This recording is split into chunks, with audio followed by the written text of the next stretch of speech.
Hey, Matt, Sir, why do you think Mona's a shining star?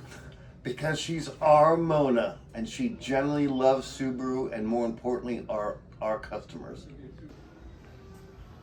Hey, Brian, Yeah, why do you think Mona's a shining star? she really believes in the Subaru brand. Jesus, Yes, hey, why do you think Mona's a shining star? because her personality. Hey, Lisa, Hey, why do you think Mona's a shining star? because she's the bomb. Uman, Yes, hey, why is Mona a shining star? she's great. She's been a great trainer for me. She's very kind, very personable, and she knows how to deal with people. Kimberly, Hey, yes. hey, why is Mona a shining star?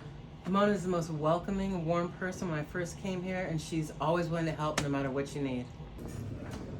Hey, Joseph, Yeah, why do you think Mona's a shining star? because Mona's awesome with customers, and she trained me.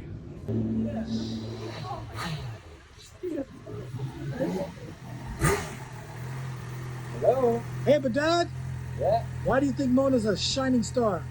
You know why Rihanna sing that song? What? Because she shine like a star. Mona, why are you a shining star? Because I love Subaru.